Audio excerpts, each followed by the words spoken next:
think? I should probably bring out... Yeah. A gentleman? Is he? No. A scholar? A scholar? Is he? I think he is a scholar. A musician?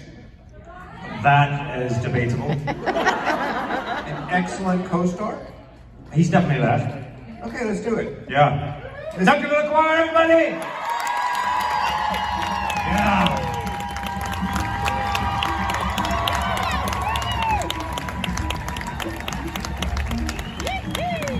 What's up, brother? Hello everyone, how you doing? Backstage working on my resonators up there. Yes.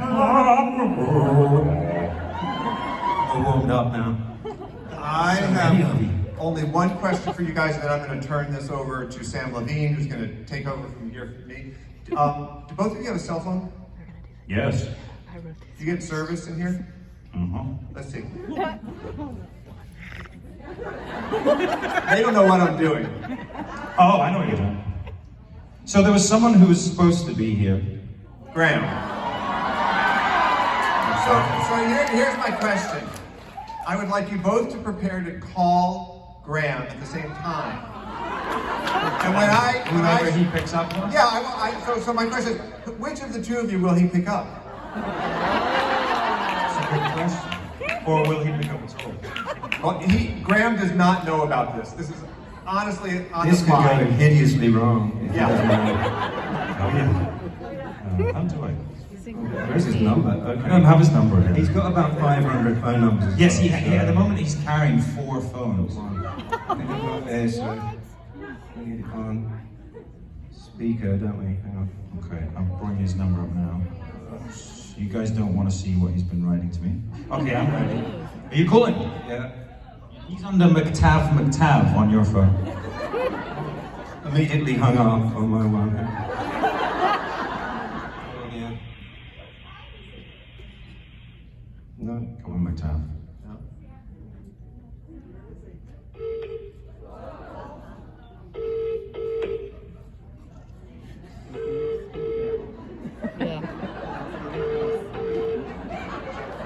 It's Saturday, he's not working. Hello mate, how you doing?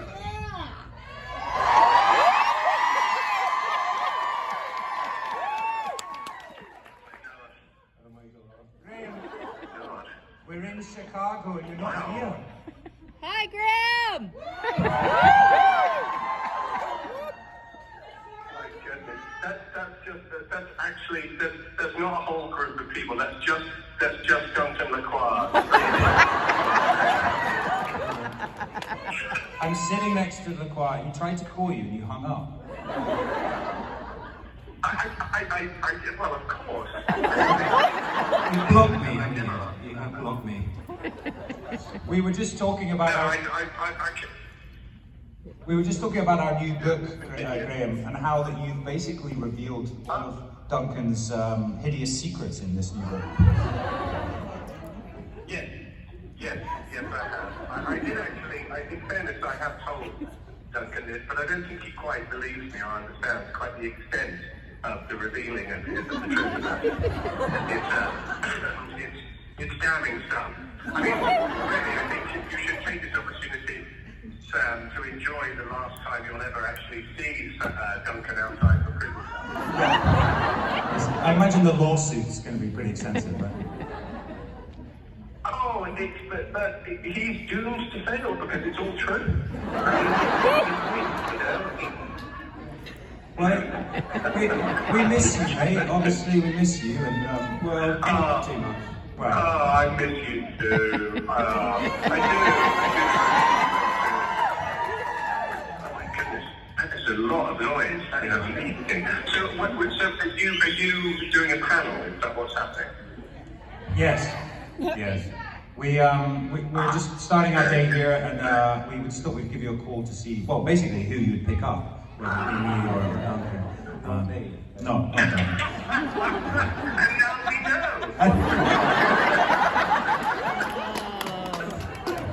He did a...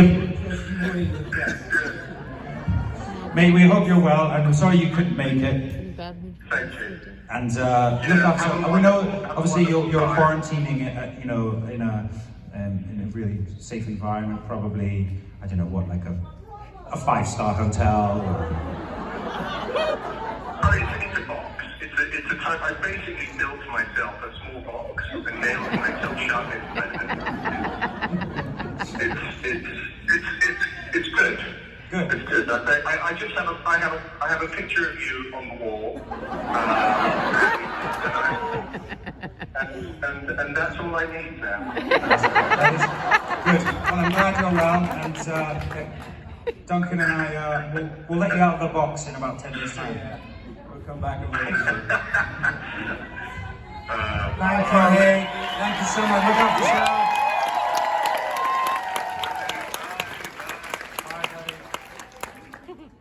I'm surprised he did that. It's amazing. Yeah. I've never spoken to him on the phone. That's why he's surprised. Okay, I'm now going to turn this over to Sam Levine, who's a much more interesting interviewer. Sam, Oh, he did a good job. Thank you, Steve.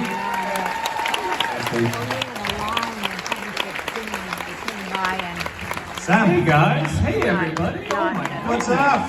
Oh, hello gents. I'm gonna sit on these trivia questions for later. Ah, Yeah. I guess I must have won a contest or something that I get to come out and ask you my Outlander questions.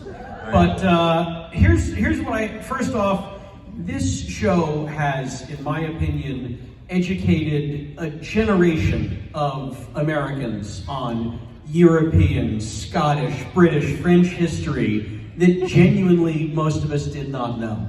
So, tell me I'm wrong. Yeah. So, how familiar with this history are you guys? I imagine, like here, it's American history, unless you guys grew up with this. How do you feel about being educators of that sort? Yeah, I think because, you know, obviously the American Revolution is not really something that's taught in UK schools. Weird?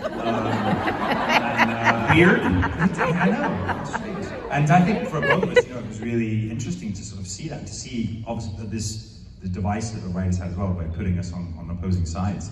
Yeah, the whole regulator plot line was completely new to me. That whole kind of preamble to the War of Independence was, you know, fascinating to read up about and research, and yeah.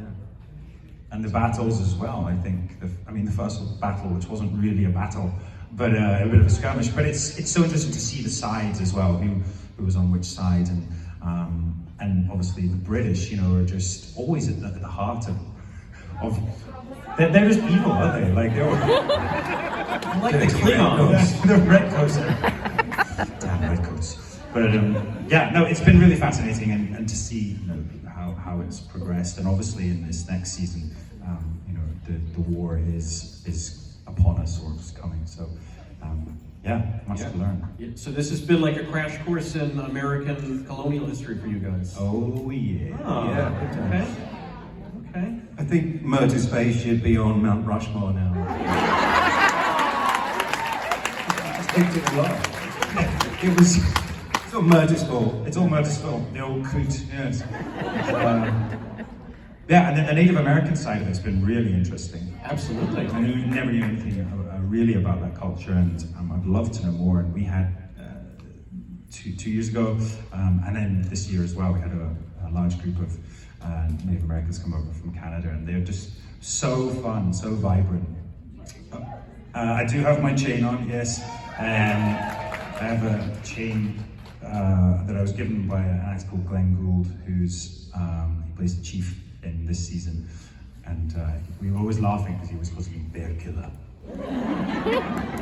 and he gave me a bear chain, which I love. Yeah. Wonderful. Do you have a chain anywhere? I don't. No, just a. Would you be chained to Tootie, maybe? Well, my options are always open. So you guys, obviously, as you just mentioned, we're in colonial America now, but it's my understanding you shoot the colonial America scenes in, is it Glasgow or? Yeah, not too far out of Glasgow. Everything is shot in, Yeah. basically. Cumbernauld Glen is one of our favourite Okay. spots, not too far from the studio. You know, we've got something here in the States. We call it Colonial Williamsburg. Are you guys familiar? No? Oh, it's wonderful. So they get these out-of-work actors to dress up in period that's clothing. me, yeah. Oh, no. That's very different. It's very different. So we could go work there after Outlander's done. I think they would see a boom in business, my friend. Without a doubt. Good, some work. Okay. All right. Well, I'm glad we got that set up. I'll make some calls for you guys. All right. So, Duncan, I'm so glad that we have you out here. And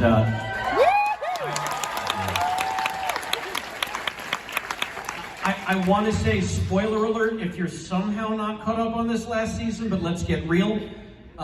So, obviously, everyone familiar with the books knew that Murtaugh met his end a little sooner in the books than he did in the series. So I'm wondering when the Battle of Culloden happened, was that a conversation you had with the producers where they said, no, good news, Everyone dies. everyone dies but you? You're immortal. Yeah.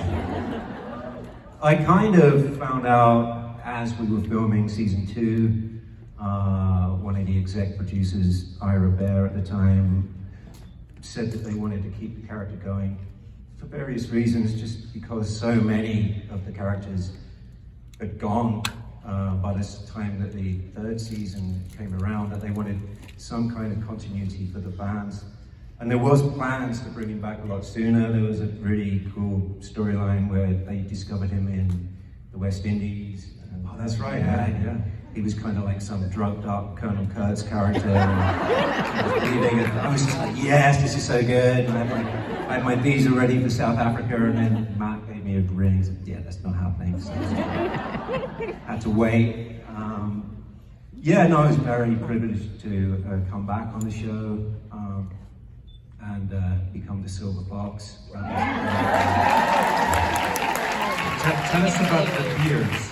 Oh, yeah, well, there's a whole lot of like different makeup decisions, but the first wig they were going to get me to wear was just kind of like gnarly, and my vanity wouldn't let me do it. I wanted to look like Sam Elliott, basically, with a nice small mane, so I just put my foot down, and then luckily Meryl was on board, so the famous wig came out. But for some reason, the beard, they would paint this side of my beard, but then attach a little, what I named Granny's muff.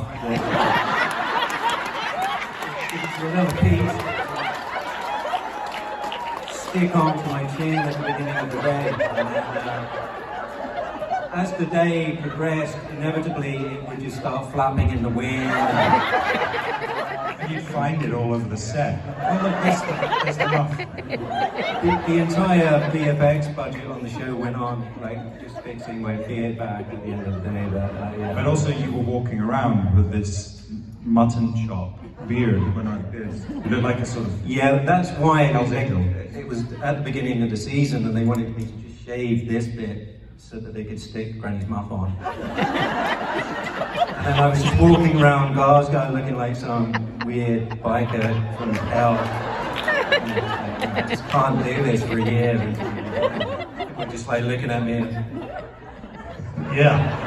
Ridiculous Victorian muff. You loved it. I loved it. Wow. Mutton chopping is what we called it. Wow. How many times do you want to say Granny? These more details than you asked for. That's phenomenal. So the final scene between Murtaugh and Jamie, it's heartbreaking. But it's my understanding that because of the blood they gave you, you had some unwanted visitors? Oh yeah. Does that complicate things? Yeah, well, basically the blood is kind of like a sugary syrup. So we shot it, we ended up shooting it twice, I think. Yeah, that's right. We shot it originally in the summer, and we must have been very near a wasp's nest. So laying there, dying, and just like wasps flying up our nostrils. You were really calm because you were literally, it's a very touching moment, but it's a very still moment. And these wasps would literally just land on my hand or on your neck or your face, and you didn't care. But then a couple of times I think you just punched them. I was full in murder mode. I got a few with my dirk as well. But we had to reshoot it. I can't remember why. Wasps. Because we were rubbish, maybe. Because it was so bad. No, I think there was something to do with the continuity of getting you from there to then the triage tent. And it just didn't make sense the way we shot it before, so we had to redo it, which is always hard, especially when you have to pull a performance out. Weird. I mean, I was kind of very emotional the first time I did it, more personally because it kind of sunk in. I was leaving the show. And I'm usually quite stoic, but when I do start blubbing, I'm a complete baby. And it's like, Jamie's the one that lets me like. That's what I was did. quite thankful for the wasps. They kind of snapped me out of that. And then when we came back again in winter and did it, which is like, I think it was one of the last pickup shots. So at that time, I was bored with the idea, so it was fine. But there was so many good, because there's also the scene, I think, the episodes before, where Jamie tells Myrta to leave. It's dangerous. And I just think that we got some really great stuff to play there. I think, obviously Jamie's a great character, but to have this emotional link and that's pulling him in a different direction is really important. And I think it was great for us to play it, wasn't it? Yeah, I think one of the good reasons that the character came back was to make that kind of regulated storyline more juicy, especially for your character. I mean, I know you were really keen on that image of Jamie appearing in the red coat, which was so striking, and then taken as a whole, because I didn't, you kind of approached the part scene by scene, but now I've had a bit of time to think about it.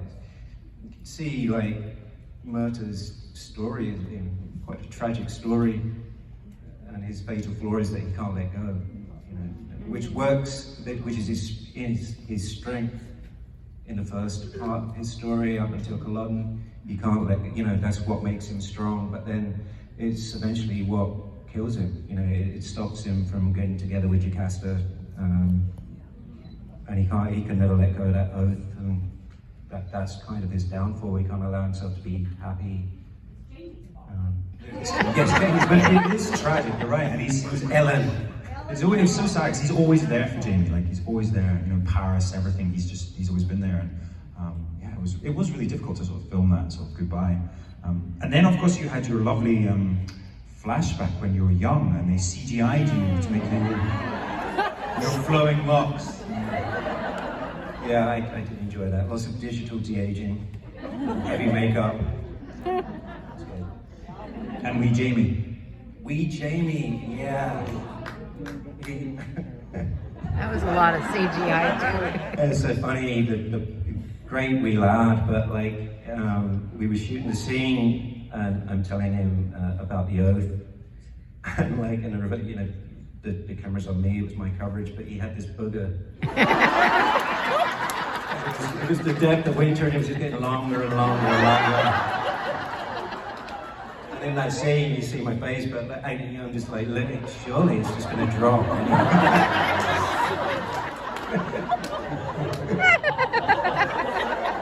I'm mesmerized by it. Well, this brings me to my next question. Who's got the longest booger? Who has a tissue? I've heard several of the cast talk over the years about how you guys want to find the humor, both on set and in little moments, because it's so important to you, because so much of what you're shooting is upsetting, can be tough to watch. So how important is it for the cast to have humor in between scenes, especially when you're shooting the heavier stuff? Yeah, I think we've all got a kind of ridiculous sense of humor, and because we've all got to know each other, we share that, especially at McTavish as well, actually. It's ridiculous. But it is important, and I think we always had a good laugh. Who else is? I think it just happened naturally, didn't it? Some atmosphere on set can be quite serious, but we all had that kind of sense of humor from the get-go, so that set the tone for the... I was just constantly trying to make Graham laugh just before he went on stage. And he does, he cries with laughter. I also remember your trouble, because you also, Simon Callow, who played Sandrine, yes, thank you. My brain. He was terrified of you. I traumatized him, yeah. So you went out of your way to scare him. I think I was just, that was one of the scenes where I felt I was trying to get quite method about it. And Cutting I people's don't heads know off. why, but originally there was a lot of Gallic. He comes in and he says all these Gallic lines, and I memorized it. I really wanted to use it. And then I think Ron said, no, ditch that. But I just did it anyway. But I was going out and just listening to like gangster rap and then coming back in, and I wasn't talking to anyone. And Simon Callow just, oh yes, I did this. And then I ended up just like shoving him around the place, and then a little mattress to fall onto him, and I was spitting. And then inadvertently I was actually spitting on him. And by the end of the day he was just like laying there. I think he went up to Wendy, didn't he? He goes, oh, Sam's a wonderful chap, but I think that Duncan is a psychopath. He said, keep him away from me. He's a psychopath. So you continued to stare him down. The last time I'll ever work with Simon Callow. Sounds like a hazing, really. Be warned, guest actors on the show. So I wanted to ask you guys about deleted scenes, because most TV shows, as you mentioned before, they shoot so fast because they want to cram everything in and get it all done. But this show is so dense that there's quite a bit that's wound up on the cutting room floor. And I'm wondering if you guys have any particular scenes that you shot that you sort of knew had been cut and thought, oh, I don't know, I wish that had been in there. Or not, I don't know. I'm just curious. You can say no, we'll move on. No, I mean, there are many scenes that are cut, and I think also hours of footage. The wedding, Brianna and Roger's wedding, I think they had 20 hours of footage just for the wedding. And you're like, how does this work? And then, even in the edit, I think the episodes always come in about like an hour and a half or an hour and 20, and they have to really cut it back to make it fit the time slot. So much gets dropped. But this new season, I think obviously it's a shorter season, but the episodes are longer, and which honestly really works, because you get to sort of really sit with the characters. So, I think there was an actual big funeral for Murta as well.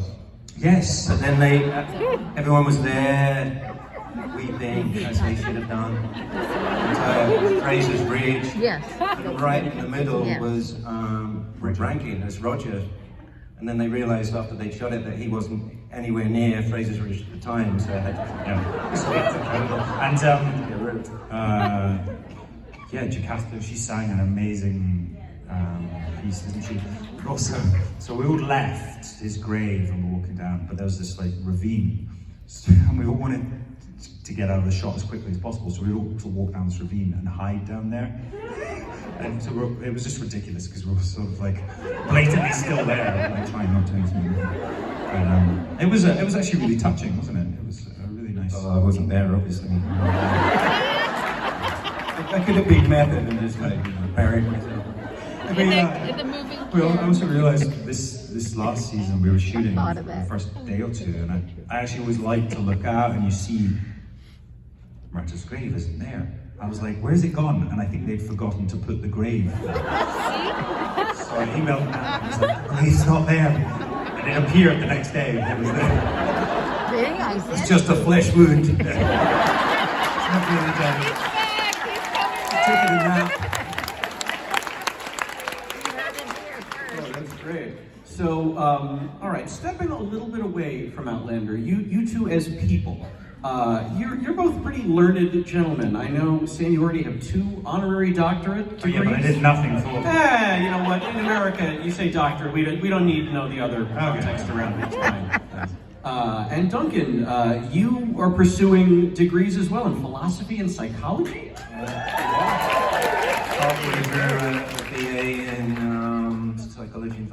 I've taken a year out now to try and get the career going again. But because it does take up an awful lot of time, but it's really fascinating. It's an open university course, so you do it online, and it takes twice the length as a normal kind of university course. But yeah, it's great. That's phenomenal. I'm truly impressed. Yeah. Like, actors are always, oh, he's just an actor. But no, you guys are you're doing it right. Very impressive. You're going to have to sort of teach us By the time I learned how to read, basically. There's no pictures, are there? So Duncan's getting a degree, and you and Graham are drinking your way through all of. I want to talk about Men in Kilts, man. Yeah. Whose brainchild was this? Who said, let's get them to pay us to drink and learn history? Yeah. Well, I think, I had this idea. I wanted to do a documentary in Scotland. Graham had an idea years ago about one, and we were just talking about projects that we had coming up, and we realized that we both had a similar idea. And then I went back to Scotland, and I thought, why don't we just do it? Pulled a crew together, and we shot, like 3 weekends, 5 days, and got the sort of material that we then took to Stars and so on. And they took it, which was great. So That's great. Yeah, Such a fun they show. basically paid for us to drive around Scotland and have a good time. But it's been so rewarding. It's been so fun. And it's obviously spawned the Clanlands book as well, which has been great. So, he is. He's a great travel companion, isn't he? And he's reliably grumpy and He's an inveterate coward, basically. yes, he's an absolute coward. Yeah, that show wouldn't work if you two got along. It really wouldn't. Yeah. Yeah, it has there's no conflict. There was a great deal of things that I wanted Graham to do that he refused point blank. Oh. Like kayaking or sort of anything where there's any sort of physical danger. Well, I know he has never been so pleased in his life when he beat you at the hammer throw. Still to this day. I don't hear the end of it. Yeah. Wow. Okay. My question for you, Duncan, I'm a great big fan of yours, and I would bankroll any project you'd like to make. I know you want to make Othello happen, because you want to be Iago, is that right? Oh, wow. You want to be Iago in Othello? Yeah, that was always. I was kind of one of the plays that got me interested in acting in the first place. I just love that character. I love the fact that he never really, at the end, explains why he does what he does. It's always kind of. It's just a really fascinating play, and I'm desperate to play a really evil person. I think you'd be good at that. Yeah. It's in there somewhere. You wouldn't have to dig too deep on that one. No. Well, obviously, Richard Rankin's doing a play at the moment, isn't he? I'd love to go see. I think they opened yesterday or the day before. Yeah. They're doing Macbeth, I think. No. I don't know who he's playing. But we should go see it. We'll go see it. All right, last question, and then we're going to get to some trivia. Okay. You previously mentioned there is another guest at this very convention. He'll be here tomorrow. Who recently went into space. Yes. And is a huge Outlander fan and a big fan of yours. And you guys have struck up a friendship. None other than Shatner. William Shatner. That's kind of a small, weird world, isn't it? How does that happen? Yeah. I'm not sure how it happened, but we did. We hung out a couple of times, went for lunch and dinner, and the man's 90 and he's gone to space. Like, what? How does he do that? He's Captain Kirk. Yes. It's amazing. So yeah, I would love to hear all about it and his experience of going into space. Okay. Well, I'll be at that panel tomorrow, so I'll Yeah. text you. Oh, my God. All right. Are you guys ready for some Outlander trivia? Oh yeah. Okay. Oh boy. Now it gets exciting. Let me get my notes here. Oh, welcome back. back, Steve.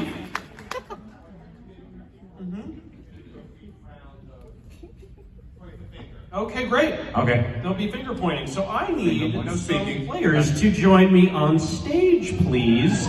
No. These were, unfortunately, there was a contest or something ahead of time. Please don't be angry at me, ladies. I just read what's on the page. Colleen, Christy, Lindsay, and Jan. I believe you know who you are. Please make your way to the stage. While they're making their Or way, to the side stage. while they're making their way, I've got a quick round for these two guys. Oh boy. You can either just point fingers, yourself or the other. I don't need a comment. Okay. Who's most likely to be late to set? Okay. Who's most likely to crack up on set? Katrina. She's not even here to defend herself. Who's most likely to flub a line? Duncan. Yeah. Duncan's Gaelic is remarkable. Who's most likely to complain about the cold? Graham. Complains about everything. Who looks best in a kilt? Who looks best in a kilt? Who looks best in a kilt? Hey, Duncan who's most Spike is likely up. to pass gas on set? Who passed gas on set? It's the crew. Yeah. It was always the crew. It wasn't any of us. There's a focus puller. It's a constant. Who's most likely? Constant fluctuation. Who's most likely to take the longest in the makeup chair? It's probably me. I have the most makeup. Well, you took quite a while. Silver Fox takes a Yeah, long Silver time. Fox takes a while. Who's the most likely to help an old lady cross the street? Depends if she's got the muff or not. No, like carrying. Oh, okay. Okay, on that note. Old ladies and their muffs, I'm not touching it. Yeah. Oh boy. Thank you, Steve. All right. Please help me welcome our four contestants, Colleen, Christy, Lindsay, and Jan. Line up right here, please. Welcome, welcome. Oh, come on, Jan. Come on. Come on. Don't be shy. Hey. Going. Yes, get the shot. Very important. Photo bomb? Nah. All right. So I understand you gals know a little bit about Outlander trivia? Okay, fantastic. So here's what we're going to do. I have a grand total of 4 questions, so this won't take long. We're gonna lose. And no pressure on you guys. Okay. But we're going to see who, Oh, yeah, we're who gonna gets do it. these first. So I'm going to ask a question. I have multiple choice if needed. And in fact, let me get through the multiple choice to give these guys a fighting chance, okay? Yeah. All right, so here's the question. And I'm going to keep my eyes on the 4 of you. So first one to raise your hand, venture an answer. Unless these guys can scoop you. Here we go. Question number 1. How many times did Jamie say, "Help me," in episode 507 when Myrtle dies? Is it A, 5 times, B, 3 times, C, 1 time, or D, 10 times? Oh, I see him. No. What do you think it is? I would say 5, but then is it help me? Ooh, it is 3. No, it's not. And plus 1, he says, "Help me now." I feel like I said it. Oh, 100 times. I did. I said. All right. 1 point. 1 point. 1 point. All right. Here we go. Well done. All right. Well, question number 2. Okay. In episode 509, Yeah. Roger carries Jamie on the bed of... Is it A, lettuce, B, crustiness, C, procrustes, I'm sure I mispronounced that, D, bicuspids, and those are your answers. In episode 509, Roger carries Jamie on the bed of, oh, Sam. Procrustes. That is correct. Yeah. I'm so sorry. I feel like he has an unfair advantage, but here we go. Question number 3. Which ring did Claire try to swallow in episode 401 during the Stephen Bonnet attack? Was it A, Jamie's ring, B, Blackjack's ring, C, Frank's ring, or D, Uncle Lamb's ring? Oh, there we go. It isn't horrible. Someone want to venture a guess here?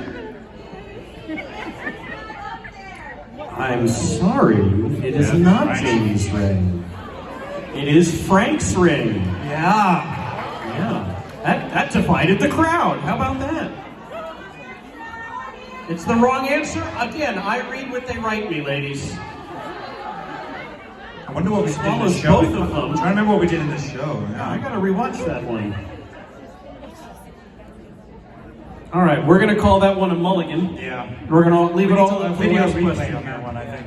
Yeah. All right. What was erected at the site of Murtaugh's grave in his memory in season 5? Should have been like a sort of Giant statue, yeah, like a sort of. 10 Was it story A, a line. gravestone, B, a cross, C, a cairn, or D, flowers? Go on then. Go on then. See. Karen is correct. That's right. I'm so sorry, guys. It was a close match. That's okay. But We'll ultimately, have the fan ladies have won again. that. Congratulations. And your prize, of course, is the wonderful Steve is going to help take a selfie with you and these handsome gentlemen. What? Yeah. So- Do it now? Yeah, we'll do. You want to do that? We'll do it right after. Yes, we're going to do that right after. Are we good? We're good. All right. Thank This you. has Well done, been ladies. The most fun. Please, a giant round of applause for the stars of Outlander. See you all later today. Sam Heughan, Duncan Lacroix. Let him hear it.